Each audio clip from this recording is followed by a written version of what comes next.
smoother, perhaps even be a little bit more fun. Um, I will do my best to be entertaining, and along with that, I think Robin may have mentioned that to avoid bombing in Zoom, will be logged on, or will be locked on my screen rather, this entire time. So I will do my best not to disturb you as well. Uh, so there are 5 big things that I want you to get out of this training session. The first, I think that we've already covered pretty well just with that introduction, but we will go through a few slides on it, and that's what is CoCoRaHs and why is it important. The second one that I want to get to is I want to make sure that people leave tonight with a clear understanding of how they can get started and feel like the barriers to entry to being a part of this network are no big deal. Then we'll talk about reporting rain, and then the fourth thing will be I'll do a little bit of demonstrating with the online form, just so you can see some examples of how to play around with your report submissions. And then I do want to spend a little bit of time on snow. Of course, the snow season should be drawing to a close here in the next month or two in Pagosa. You can certainly get some late ones out there. But measuring snow, I like to think of it like kind of like a lot of different card games where the basics are nice and easy and allow you to handle most cases, but then where the training manual gets thick is there's all these different edge cases that can happen when it comes to snow, and I'll go over a few of those along the way. So I'll just be going through this training slideshow here. We may play a little bit of 1, 2, skip a few. And please do feel free, if you have any questions at any point, to either type them in the chat box, or if you're able to speak aloud, I encourage that at any time. I think we have a fairly small audience tonight, so there's no need for this to be overly formal. Please make your questions and concerns known as they come up. So just a little bit more about CoCoRaHs. I think that Robin already mentioned the acronym, which is a bit of a mouthful. It stands for the Community Collaborative Rain, Hail, and Snow Network.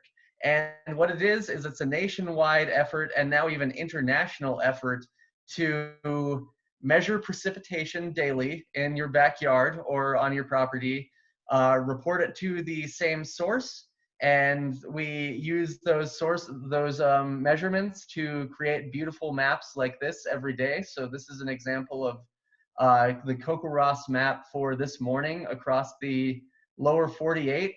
And to me, one of the coolest and most humbling things about CoCoRaHs is looking at maps like this and just keeping in mind that every one of these dots, it represents a person or family with a story just as real and complex as your own, who are all working, we don't all know each other, but we're all working together towards this common goal of better understanding climate across the US. And I think I just lost my screen. Can you guys still see my screen? No. Okay, let's see here. Share screen. So I think what happened there, no big deal. That wasn't like a bomb or anything. You can see it now, right? Not yet. Oh. Here we go. There we go. So what happened there is that I'm going to have to be a little bit careful of is I've got a lot of tabs open, and when I go back to my main slide tab, the Zoom menu thinks that I want to interact with it and pops down, and I accidentally clicked stop share. So that one's on me. All right, so back to CoCoRaHs. Some of the reasons that the CoCoRaHs has become so important is because of the volume of data collected. The more volume we're able to collect, the more valuable it becomes, and the longer that you measure precipitation in the same spot, the more you understand about climate. And the net result of this is that these backyard precipitation measurements are used by so many folks across the country. And it's important to have so many measurements because it doesn't fall the same on all. And here are just a couple photos that really illustrate that. The one on the left-hand side is a photo taken from the seat of a plane, and you can see that cloudburst, how rain is just dumping on just a couple square miles, whereas the area around it is dry. And this is quite a common scenario across much of the country, especially during summer. And then the photo on the left is showing an example of two different rain gauges. The one on the left-hand side of that image is a standard 8-inch National Weather Service rain gauge, and the one on the right-hand side is the clear plastic CoCoRaHs 4-inch gauge. And here they're just a few miles apart, but you can imagine how if one of those cloudbursts tracks across the area, you could have a situation where your National Weather Service station reports nothing, but the CoCoRaHs station reports a large amount. So on this slide, I want to focus on that headline in the bottom right. Robin mentioned Nolan Duskin, the founder of CoCoRaHs, started CoCoRaHs after a flood that took place here in Fort Collins, Colorado, on the night of July 30th, 1997.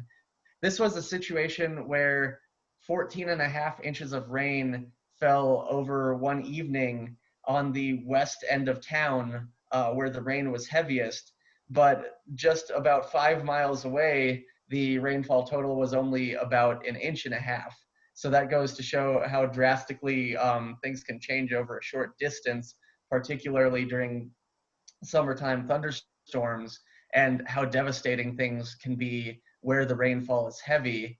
This was also a storm that was not particularly well warned. We've come a long way with radar technology versus 1997, but having these kinds of reports to fill in the gaps is still certainly crucial. And then just one more example to drive home the point of how precipitation really doesn't fall the same on all. Here we're looking at one small county in Texas. I think it's Comal County, near New Braunfels. And we have a number of reports here that are showing in the 0 to 1/10 of an inch range over the span of several miles. That's a pretty normal report. And then you have this one that's 7.12 inches, which is about as much rainfall or about as much precipitation as you'd expect to see in Pagosa Springs over a 4 to 4.5 month period in a normal year. So certainly a large report. We can see this demonstrated in the radar in the lower left. This was confirmed as a good report. Usually when we see things like this, we're suspicious, but this one was good. The Texas State CoCoRaHs coordinator described it as like a cow peeing on a flat rock. So our mission is really twofold here. It's not just to provide quality precipitation data to experts across the country. It's also education. We feel like much like a lot of outdoor kind of community science projects, this is one of those things that just by taking a simple rain or snowfall measurement every morning, even when there's not rain or snow for an extended period of time, gives people a better understanding of their weather and climate and a better understanding of the workings of nature around them. Here are some examples of folks who use CoCoRaHs data, and this is where I was talking about how important the data have become. To be honest, I think that most people who participate in CoCoRaHs would probably do so just because it scratches their own curiosity itch or scientific curiosity itch about how much rain did fall or how much snow did fall. But this is a network that if you choose to be a part of, you never have to wonder, how is this making a difference? Who is really using my data? There are many folks using your data, and they're grateful to you for providing it. Those include the National Weather Service, who may use things like significant weather reports, which I'll talk about later, to help issue or confirm something like a flash flood warning or a severe thunderstorm warning.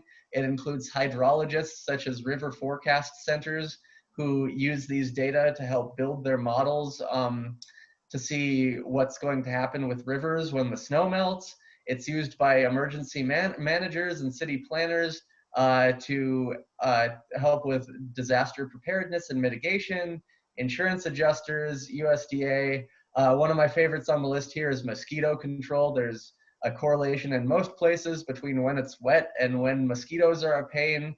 And we have a big network in Minnesota, which is actually the state I was born in. It's called the land of 10,000 lakes. It's also the land of 10 billion mosquitoes.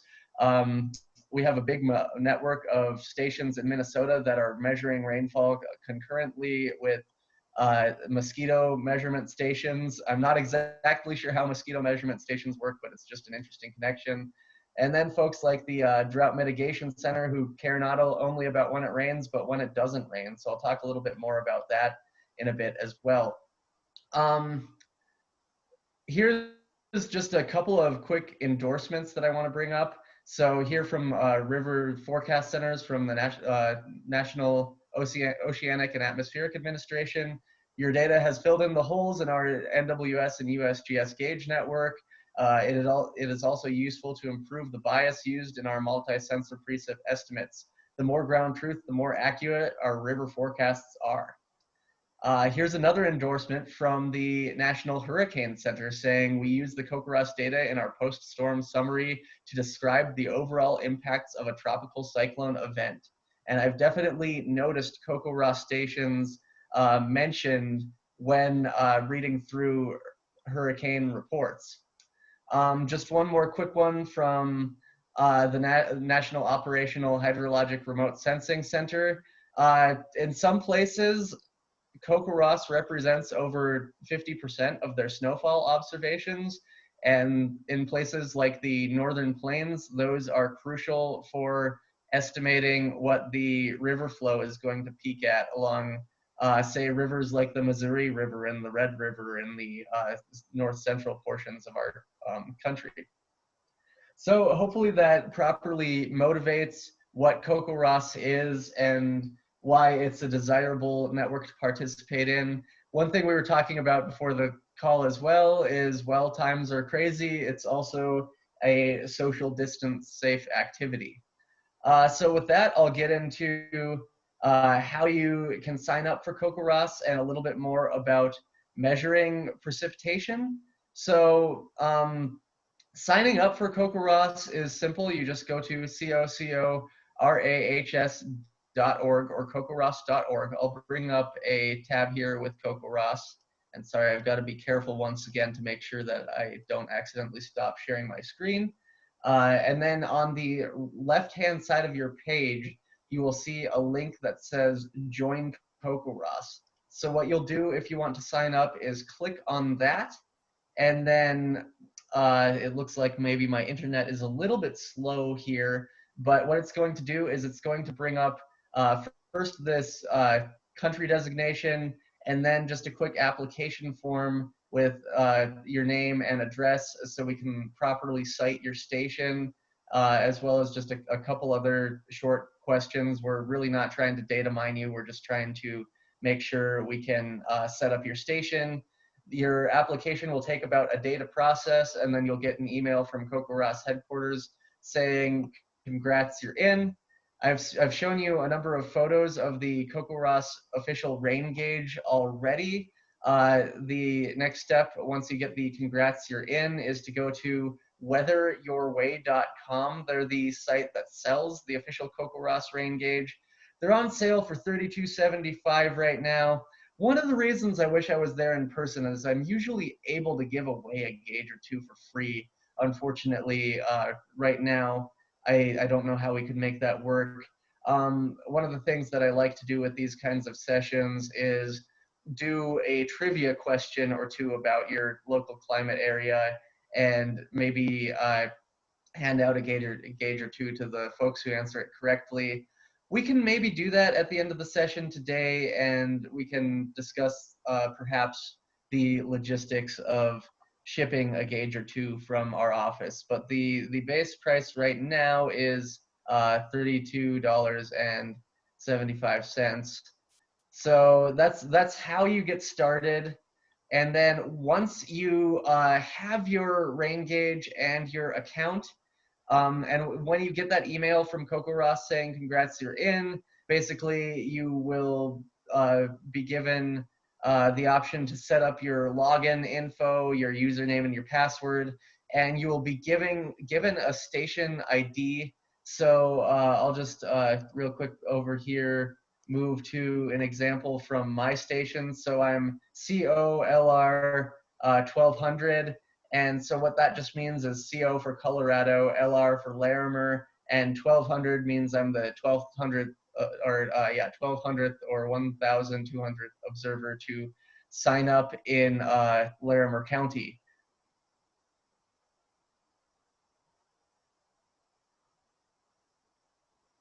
Most counties do this since the 90s, so that's why the numbers have gotten so high there.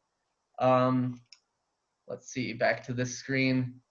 And I just had a message saying that my internet connection is unstable. I just want to pause real quick and make sure that you can still hear me and see my screen. Yeah, you're coming in nice and clear.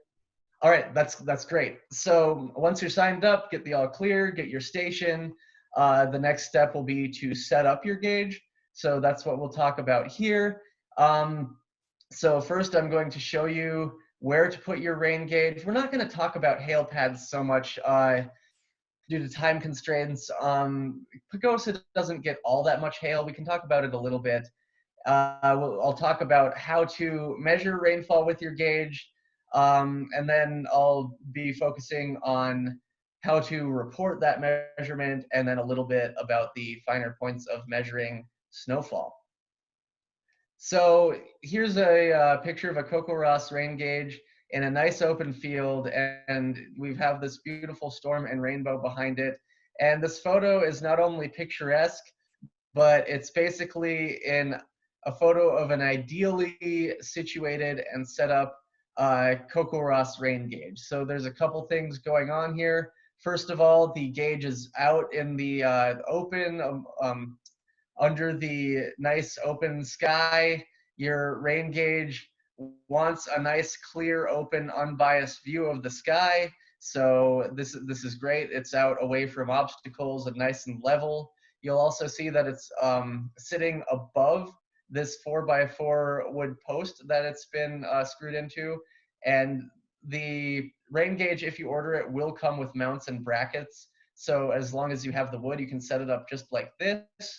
And you see that not only is it above the wood post to avoid splashback from precipitation that falls on the post rather than into the gauge, but also the post has been beveled so that the splash will probably go the opposite way if there is any.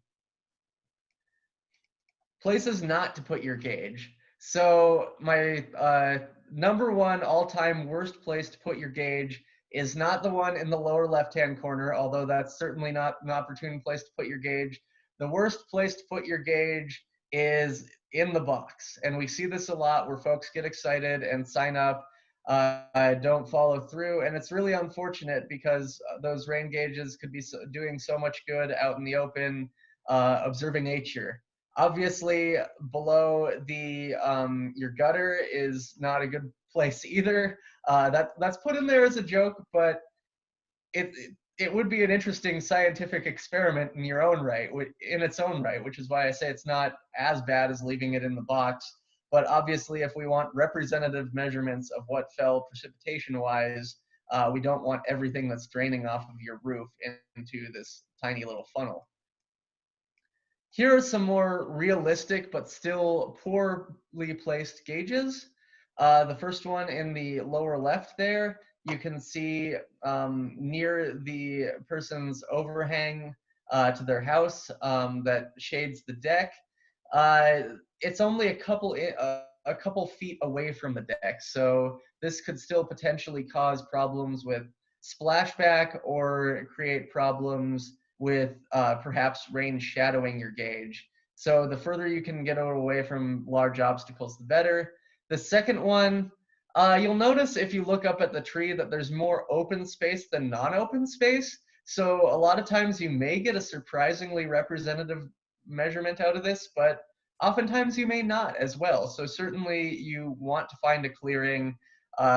If you have it in the wrong spot underneath your tree, you can end up in a place where water is pooling and dripping and get way too high a measurement, or you can end up in a place that's totally sheltered and the water's dripping away from and get to way too low a measurement.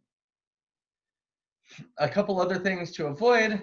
Most of us probably aren't running a center pivot, though some of you may well be. Sprinklers, though, were the biggest hurdle in setting up my rain gauge. Some of you may be like me, where you have a relatively small yard that's fenced in, and it's a struggle to find a spot for your gauge that's both away from fences and your house, but also in a spot where it's not going to get hit by the sprinkler. I'll show a photo of an ideally situated rain gauge in a backyard like this later, but generally if you can find a spot that's near the edge of a garden and raised up several feet so it's away from the sprinklers, that would be ideal. And then steep slopes can be a problem as well. Most of you probably won't be next to a cliff like this, but you may be on some hilly terrain. If you can find a flat spot, that is best. So animals present some challenges as well. Certainly you don't want your gauge in a place where your dog can pee in it. I know my dog would find that fun if he could.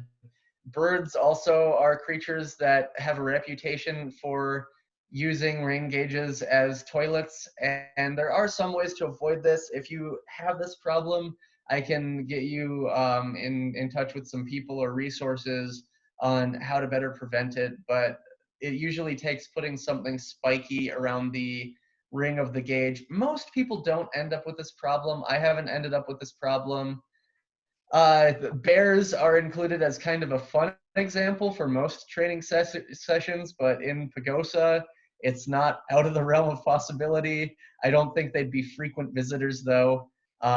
If you live on a ranch or rangeland or anything like that, if you have livestock, certainly cows are very curious creatures, so you probably want to keep your gauge somewhere where your cows can't get overly curious.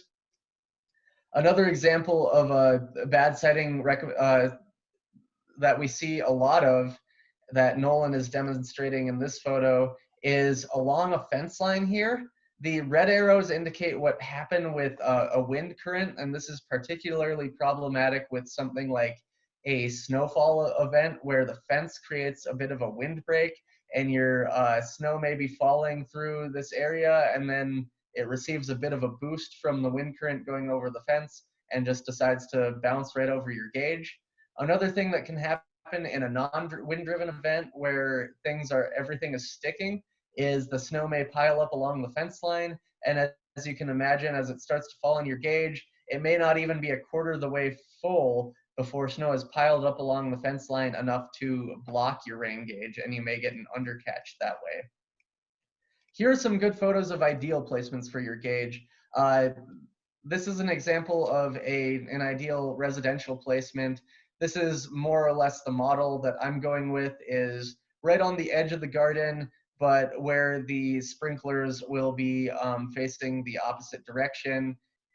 In a lot of situations, you might have to raise up the gauge a little bit more than that. If you're in a more urban area, this is a good ideal placement. As you can see, it's far away from some of the nearby obstructions, and it's raised off of the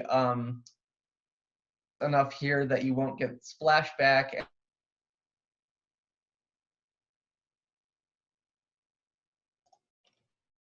Okay, I think we may have lost Peter. Uh-oh. Oh, there you are. Okay, never mind. Continue on. Okay. How long did you lose me for? Oh, maybe about 5 seconds. Okay. Yeah, I'm here. And here's an ideal placement for a rural rain gauge, just out in the open on one of these beveled posts.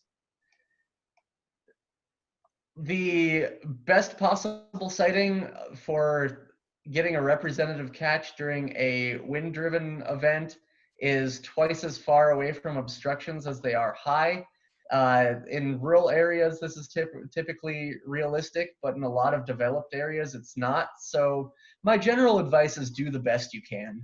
If you can't get more than twice the distance away from your house, there are a lot of people in the same boat, but I certainly can't get more than twice the distance away from my house, and I seem to do just fine with the gauge catch in almost every scenario. So yeah, again, just do the best you can there. I'm gonna kind of skip over this a little.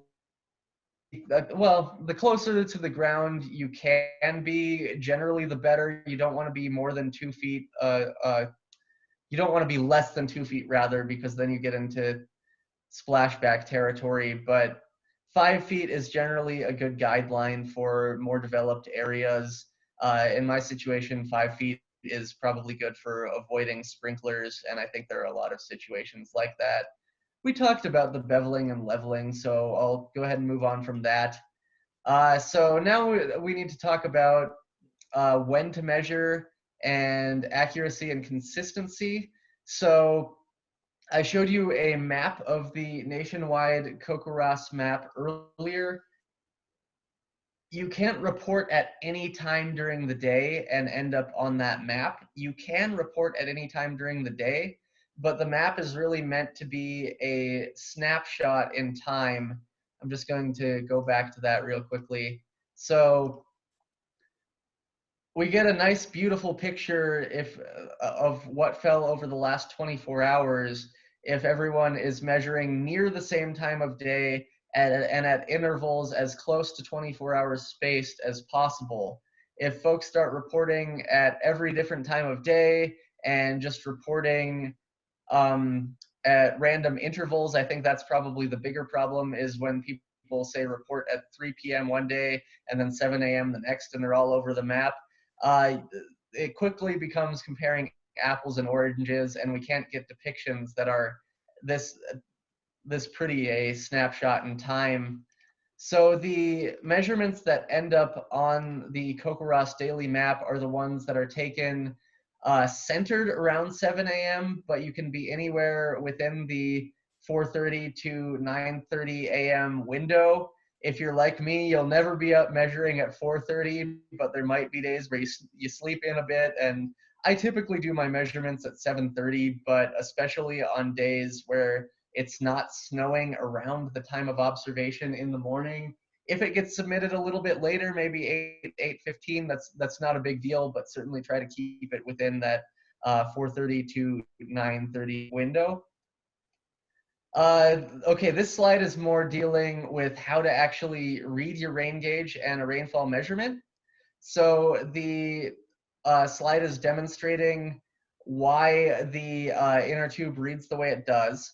So you'll notice that each gauge has a 4-inch diameter outer cylinder like this, a funnel, and then an inner tube that the rainfall funnels into. Here the funnel is completely full, and that's just 1 inch of rain. It's easy to look at this funnel when you have it in your hand and go, well, it's about 10 inches tall, so I'm going to assume that each mark here is an inch, and that each smaller tick mark in between is 1/10 of an inch. And that will get you a very wrong answer, because what we're actually measuring is the amount of rainfall that fell into this bigger cylinder, but it's funneled into a smaller cylinder for the sake of precision. And there's a couple good reasons we do that. Firstly, if you were to just stick a ruler in your outer cylinder here, you would measure about an inch, and that would be accurate, but it's not as precise as it's really hard if we don't funnel it into an inner cylinder to tell the difference between, say, an inch and 9/10 of an inch. And as scientists, we do care about that precision, and if we can do better, we're going to try to do better. And so what this does is it stretches out the measurement so we can really easily tell the difference between 1/10 of an inch. So this mark that I'm highlighting here is 5/10 or 50 hundredths. And then this mark here is 4/10, and then each tick mark in between is a 1/100th of an inch. So this gauge actually gives us the precision to a 100th of an inch, which is great, and it's important particularly in smaller rainfalls which you'll probably get a number of, that are between just a trace where it's barely measurable up to 1/10 of an inch. I'm gonna go ahead and skip over that one. Yeah, I've been talking about this. Please just be as precise as the gauge allows you to be. If you have 0.98 inches, we want you to report that rather than rounding up to an inch. If you're having a colloquial conversation about how much rain you got, it's great in that situation to say, yeah, we got an inch. But since we can be more precise than that, report it to CoCoRaHs as 0.98. I talked about the time of observation, so we can go ahead and skip over that. Here we're going to go over some of the most common situations that you'll experience when reading your gauge.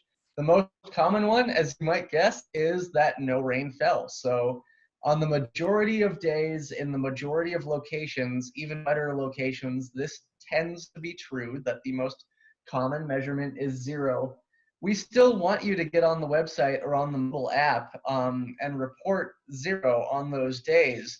It may not seem like a big deal, but if you don't report anything, don't know whether there was truly rainfall or whether you were on vacation or maybe you just didn't have time that day. I think the coronavirus epidemic is a really good opportunity to showcase just how important it can be to scientists to know when you don't have something.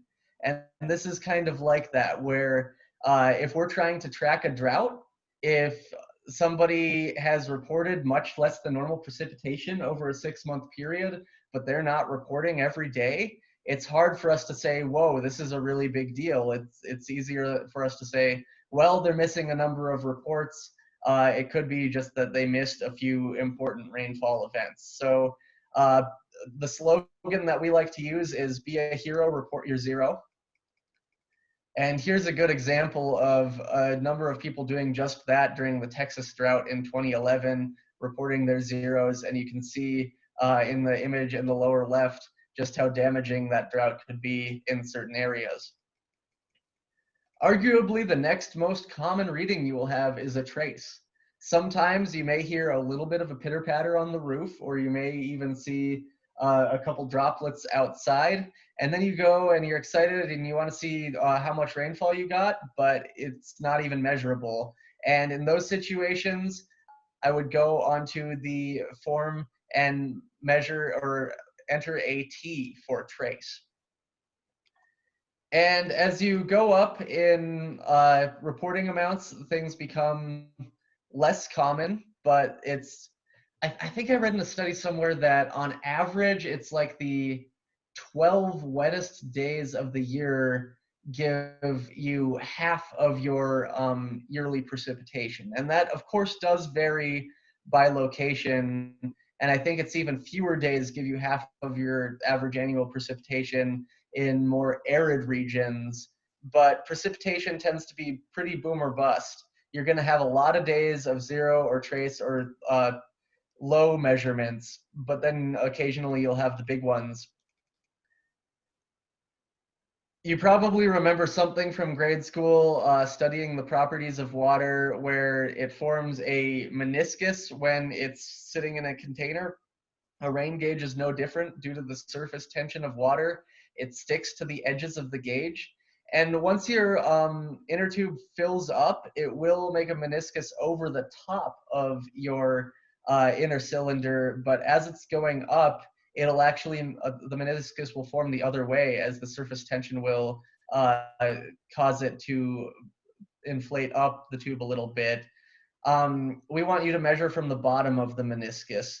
So in this case, it wouldn't be 0.41 inches, it would be 0.40 inches. So here's an example of a nice soaking rain up to a ½ inch. Occasionally you'll get a really good one that's an inch or more. In the snowfall that we just got a few days ago here in Berthoud, where I live, we got over an inch and a half over the course of about 36 hours. And I think I had a one-day total of 1.2. So you'll get a few of those a year. And those are oftentimes the storms we really hang our hats on and the days that it's most exciting to get out and do this. Yeah, so I do want to pause here for a minute. If there are there any questions so far that I can go over?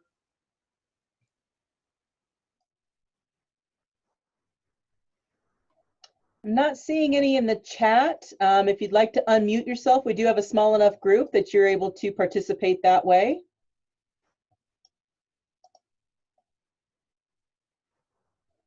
Yeah, this is Steve Goff. I'm on from Estes Park. My station is actually in Texas, but I'm out of town right now. But I have a question on reporting the meniscus. And Hello? what I have been doing is, if that meniscus is not up to the mark, I will always report the lower amount. I think on one of your examples, to me it looked like it was 39/100ths, not 4/10ths or 40/100ths. Could you comment on that, please, and tell me whether I'm doing it right or wrong? Thank you. Hang on, I'll have to go back to that picture. Let's see. And I think I may have lost folks for a minute or two there. But I heard the comment on the meniscus. Yeah, you want to be to the very bottom. So in this case, it's kind of I'd say about halfway between that 0.39 and 0.40. I was probably rounding up from the very bottom a little bit to go 0.40. I think 0.39 would be an acceptable measurement there as well.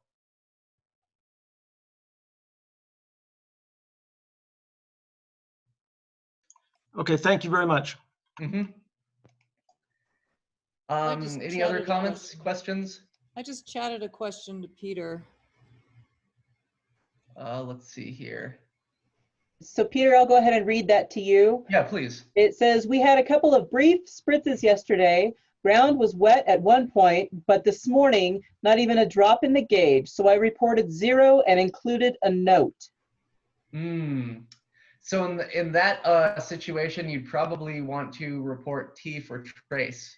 Even though there was nothing measurable, you did observe a little bit of precipitation. So even if there's just one single drop, I'll put in a T. And then if anything from that to a full hundredth will be anything from one drop to a full hundredth. And sometimes the whole ground can get wet and it's still not even a hundredth, but anything from one drop to that I'll report as trace. Okay, and then from Dana, it says, great question. How much value do notes have? Sometimes I leave them, but not often. We love notes. So those are particularly valuable when it comes to heavy rainfalls. Sometimes we'll be looking through heavy rainfall reports and we're not sure if a report is accurate. That report I showed from Texas earlier that was 7.12 inches when everything around it was small.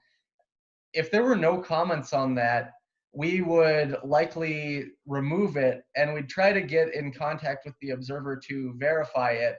But we would probably assume that it was something like, oh, there was either a fat finger incident where it was meant as 0.12, or maybe that was their time of observation and they meant to put that in the time of observation box. But if they have even several sentences explaining the event, that can go a really long way towards verifying your report. And that's not just on our end, but I think that it can also go a long way towards verifying your report to other people who use the data and have their own set of quality control flags.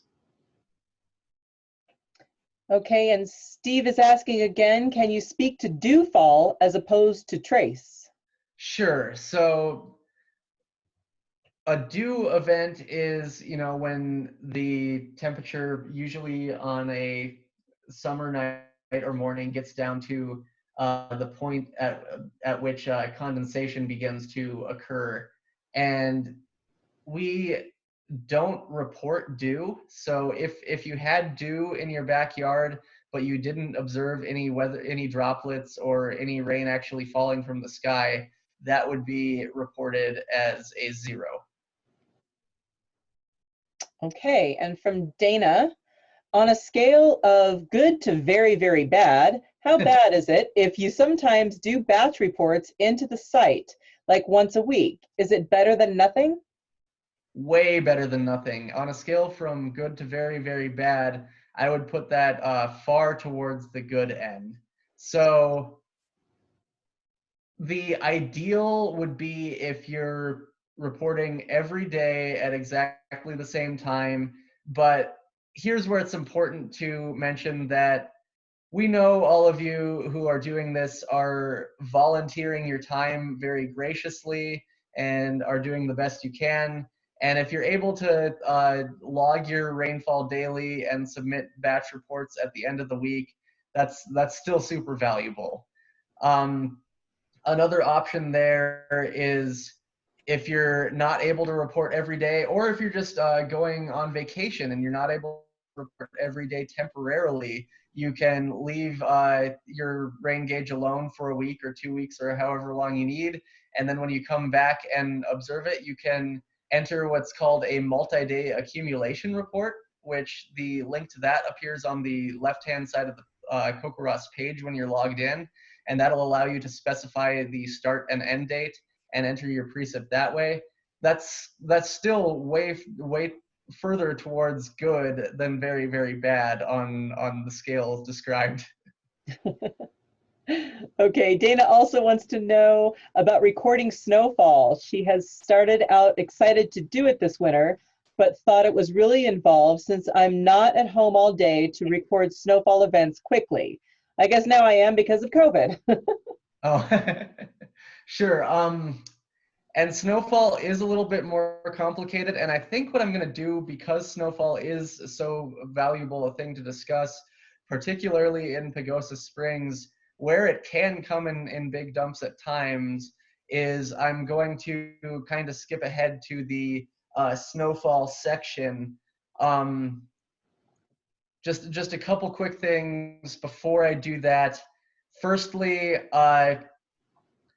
significant weather reports. This is an option when you have a really big rainstorm that you want the National Weather Service to know about right away. Is say you have a big rainstorm and it's raining cats and dogs and you're starting to observe street flooding.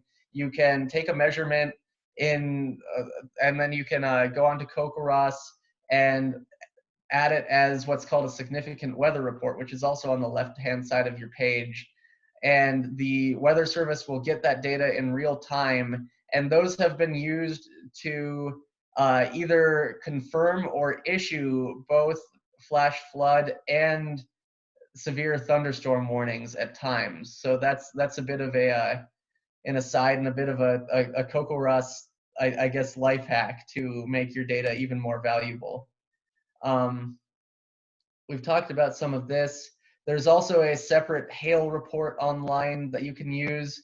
The line between hail and snow can get a little bit blurry in areas like Pagosa Springs at this time of year, like when you get things like grapple. And I think there's an argument to be made for just frozen precip is frozen precip is frozen precip. But certainly when I advocate using the hail reports when you have big hail like this, like golf ball sized hail. That's another thing where if you go online and submit a hail report that specifies how large the hail was and how long it's been falling, your local weather forecasting office will get those reports in real time and can be used to adjust things like a severe thunderstorm warning.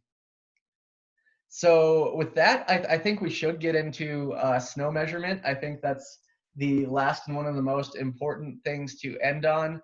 Like I mentioned earlier, measuring snow can be like playing a game of cards, something like well, I'm not sure if bridge is actually a good example, but like a lot of different card games, I like the game 500 would be a good example, where the basics are actually pretty easy, but then you have all these edge cases that you end up getting into.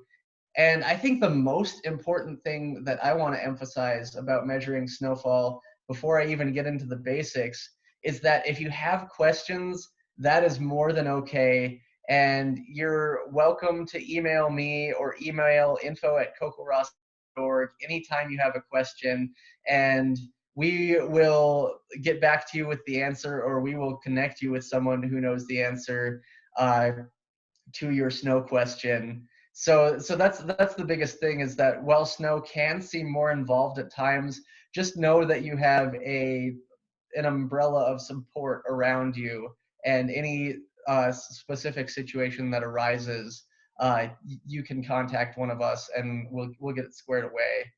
So firstly, I'm just going to go over to an example report form. So this is an example from my station, and this is what your daily report form will look like if you're reporting to the website. If you're reporting using the mobile app, it will have these same fields. It'll have a little bit of a different user interface, but all the fields that you're entering are exactly the same. So the things you see up top, the observation date and observation time, will the date will update automatically based on what the day is, and of course you can change that depending on if you're backlogging reports, as somebody mentioned earlier. The observation time will default to what you said your observation time will be when you signed up, but you can change it right here. This is your main precipitation field, so I can enter 0 if I didn't get any precipitation. I can enter trace if it wasn't measurable. I can even enter NA if I'm not sure, and maybe leave some comments as to why I'm not sure. I had an example pulled up earlier where I've had 4.33. That's not a real report. I've never had a daily report that high. But then if you have a report like that, you can say something like, wow, you know, we never see this much rain, street flooding in my area. And that'll help us confirm that that report was good and not just your observation time or perhaps a decimal error or something like that.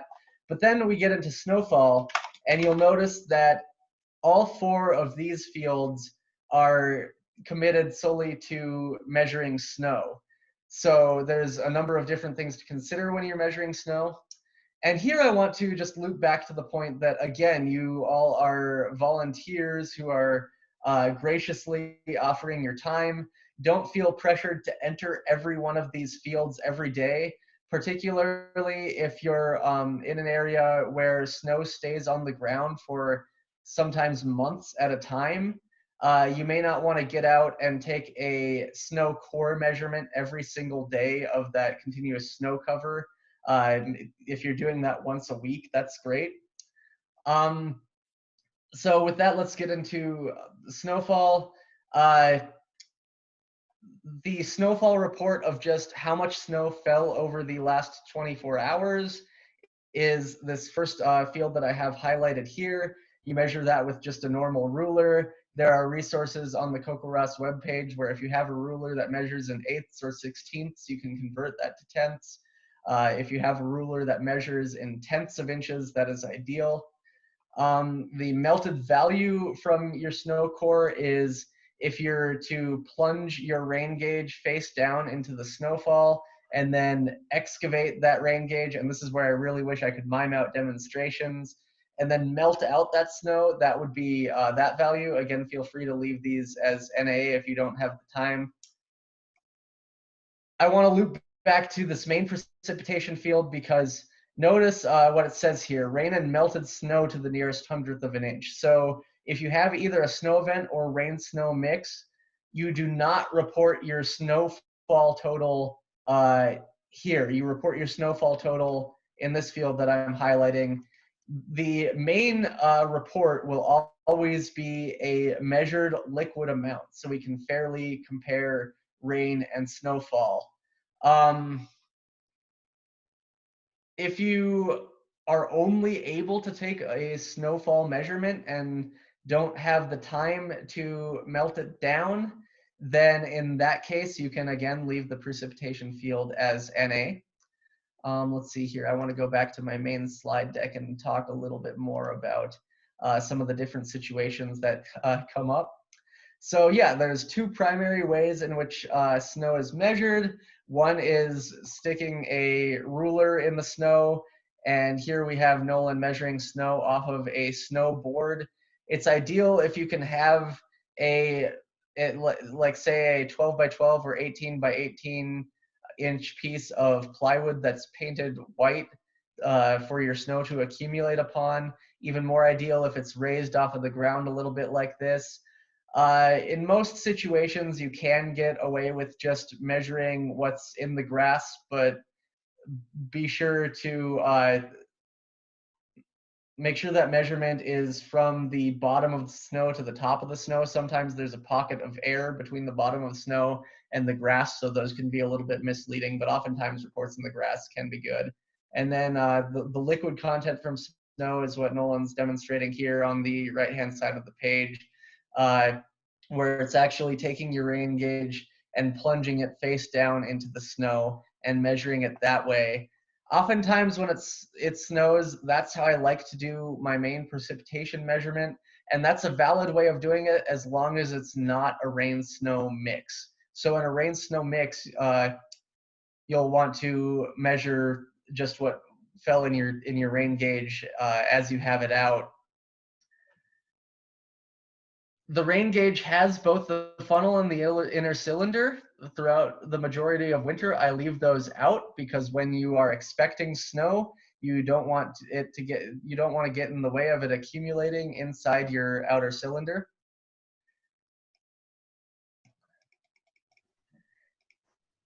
Peter, Yeah. we have a question from Dana. It says, what if you take the snow from your gauge, melt and measure, then leave snow in the notes? Does that work? Oh, absolutely. So in that case, you would be melting and measuring what's in your gauge, and you would be reporting that in the main precipitation field, and then you could leave snow in the notes and leave the snowfall accumulations as NA if you didn't have a ruler or didn't want to take a core sample, and that's perfectly valid. Okay, and again, is it a good idea to main precipitation measurements from the gauge, then do the core sample separately to take? Okay, thank you. Is it a good idea to take the main precipitation measurements from the gauge, then do the core sample separately? I do that oftentimes, yes. And I'll go back to my precipitation form here. So in that instance, I would take the main precipitation from the gauge, report it here, and then if it's all new snowfall, I would take the melted value from the core and report that here. However, one of the cases that comes up a lot is you may have a snow event that is heavily drifted, and what fell in your gauge might not be a good representative sample of what fell overall. That's one of those many edge case scenarios that I was describing earlier. In that case, what I would do is report the core from, report the melted value from my core, both in the spot designated for it and in my main precipitation measurement, and then leave a note saying that the rain gauge wasn't representative of what fell and I'm using my snow core. Now, you have to be careful in those situations because if it's a rain-snow mix, then things will be a little bit off.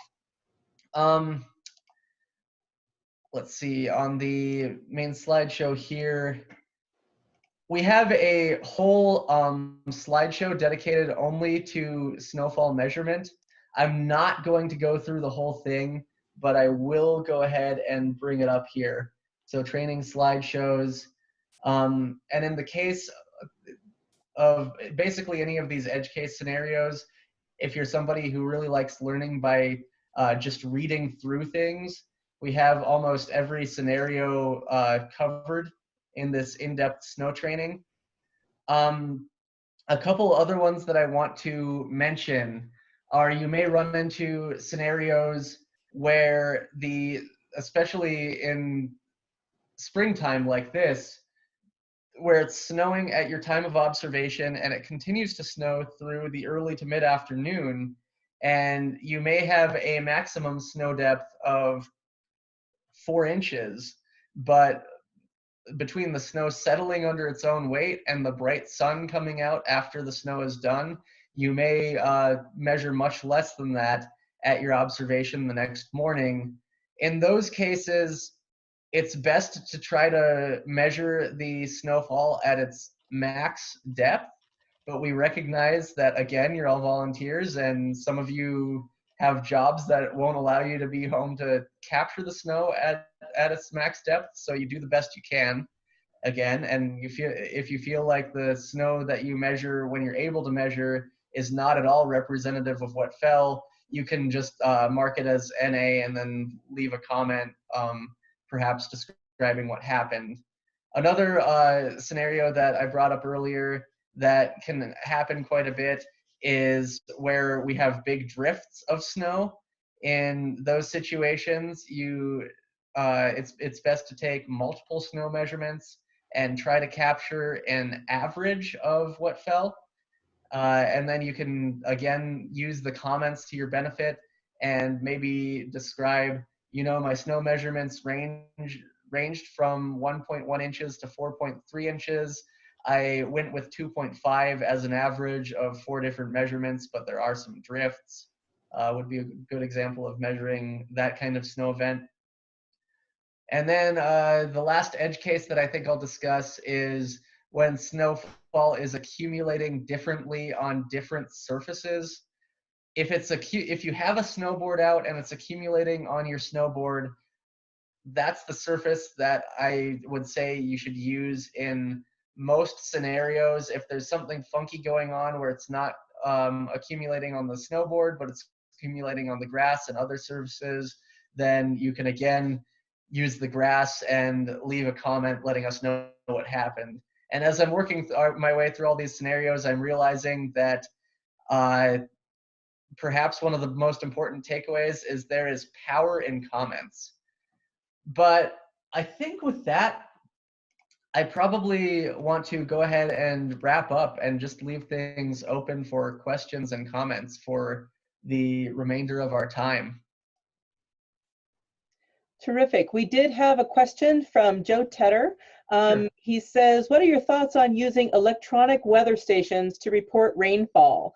I have an ambient WS2900A that I use to monitor weather in my area.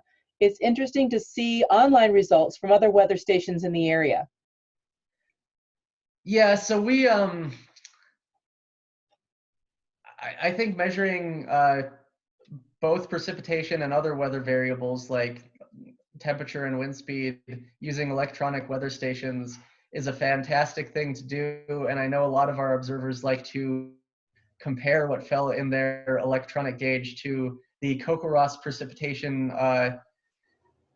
We discourage folks from using electronic gauges as their official measurement for CoCoRaHs. While the electronic gauge has some advantages, there are some disadvantages to be aware of. Firstly, a lot of those electronic gauges are what we call tipping bucket gauges, where once it weighs a high enough amount of precipitation to equate to, say, 1/100th of an inch, if that's the precision it's using, it'll tip, and that'll be marked as 100th. But for instance, in scenarios like snowfall, those are rarely heated tipping buckets, which is what you'd need to get the snowfall information in real time. And if they are heated tipping buckets, oftentimes we measure a concerning amount of precipitation evaporating off of the heating tipping bucket before it's even measurable. So in some cases, we have an undercatch of as much as 20 to 30%. Yeah, if you have an electronic weather station, that's great. But what I'd encourage folks to do in that situation is still get the CoCoRaHs gauge and compare the two measurements. Great. Okay. And Ethan was asking if there was an app that we can use to report, to do it quickly on the way into work, rather than to logging onto the website and checking on our phones, or if they don't work, if the computers don't work. So the answer to, or sorry, was there more? Nope, that was it.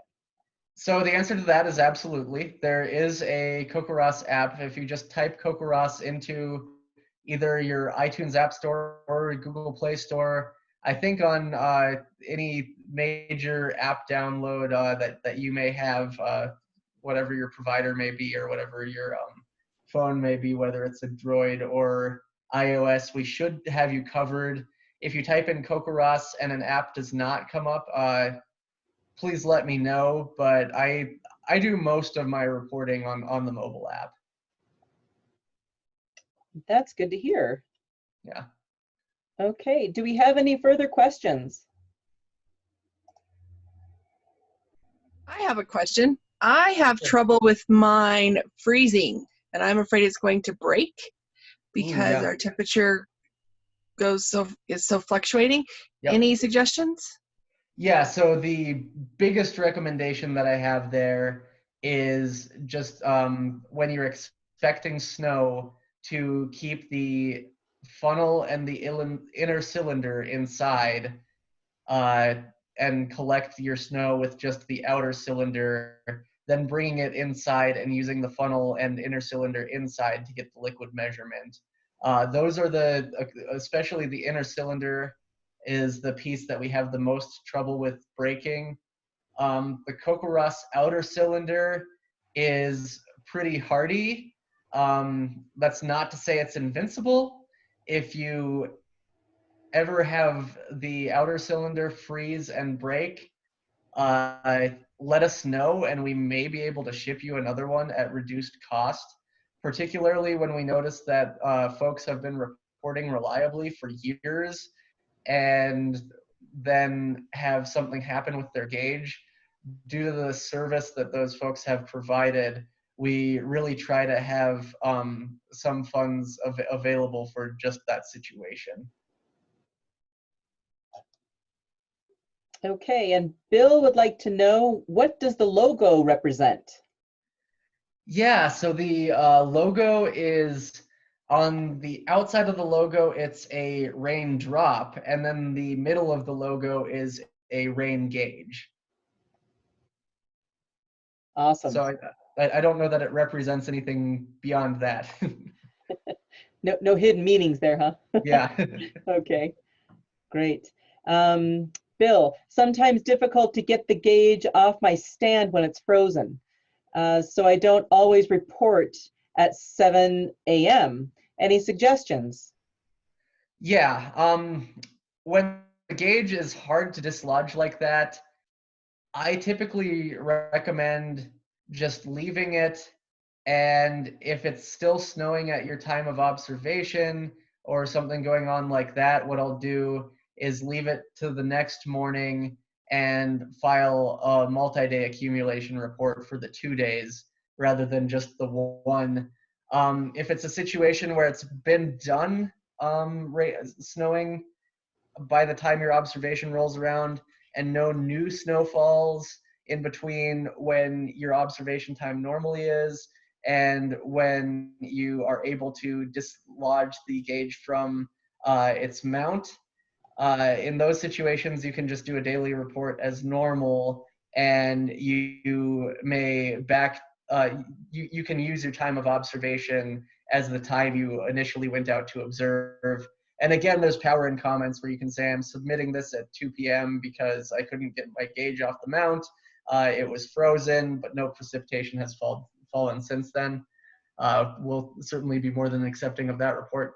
And along with that concern, if it is for any reason you feel like it is unsafe to go out and get your gauge, safety before measurement. So obviously, we're very enthusiastic about this, but we do not ask observers to put themselves in harm's way. If there's a sheet of ice between you and your gauge and slipping and falling, it poses significant medical risk to you, or even slight medical risk, go ahead and wait on that and submit a multi-day accumulation report. We don't want you to endanger yourself. Great, thank you. And Dana said that she had to get new brackets for mounting because hers froze. So it's good to know that those parts can be purchased. Great. So do we have other questions? You can either unmute yourself or go ahead and put them in the chat.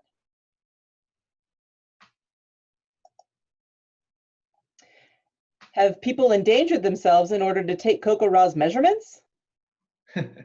uh, if they have, we don't want to know about it. I certainly wonder about that when it comes to things like hurricanes. Let me just pull up something for you real quick. So let's see. We want, let's see, I think that was August of 2018, and it was like August 25th, I want to say. We'll update this map. And again, I'm sorry, my internet connection is not doing very well right now, which is frustrating because I've been working from home for a month now, and it's mostly treated me okay. Okay, oh, I have the year wrong. I have the year wrong. So Harvey, it must have been 2017 then.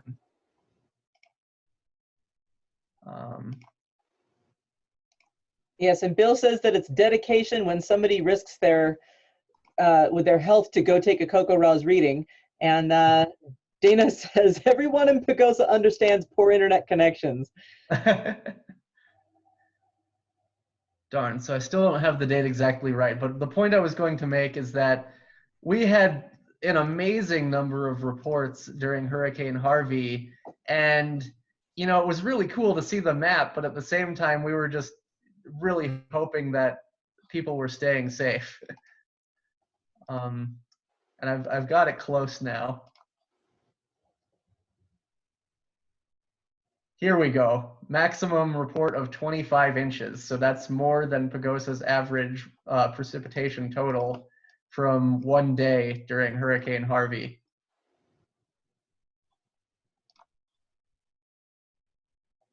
And that you were still getting people to report during the hurricane. Yeah, but we were not asking them to.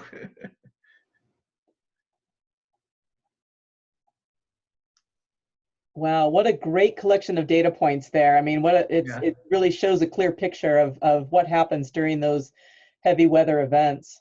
Mm-hmm. Great. Anything else? Do we have any other questions? Comments? Well, seeing none and hearing none, you know, we just want to thank you so much, Peter. This was awesome. You know, we really wish that you had come down in person too. You know, maybe next year we'll get you down here and we'll get more people to be involved in this. We really just, you know, appreciate the time that you've spent here, and everybody is chiming in here. Thank you very much. And so with that, we will go ahead and sign off. Oh, Peter, one last thing. Do you have contact information? Yeah, I do. So you can reach me at Peter, Peter, .goble, Goble, at colostate.edu or COLO state.edu. And yeah, as far as getting to Pagosa, I'm currently working on a research project that has me going down to the Four Corners area several times a year. So we could probably, if in the future when things are less crazy, coordinate a training session that way. Or maybe on my way down sometime I can just stop in. But I'm certainly happy to have been here, and I'm bummed I didn't get to see you all in person. And thanks again for being a part of this. Yeah, well, we appreciate it too, and in person would be wonderful. If you can even just pop by, I'll take a quick selfie and we'll post it on Facebook just so that you could say hi to our locals. Yeah, that would be awesome. Okay. All right. Well, thank you everybody for participating in tonight's event. Remember that we have 2 more coming up this week, on Wednesday at 6 and then again on Friday at 6. And as always, you can get in touch with me for any questions. And y'all have a safe and good evening. All right. Thanks again. Thank you. Bye-bye. Bye.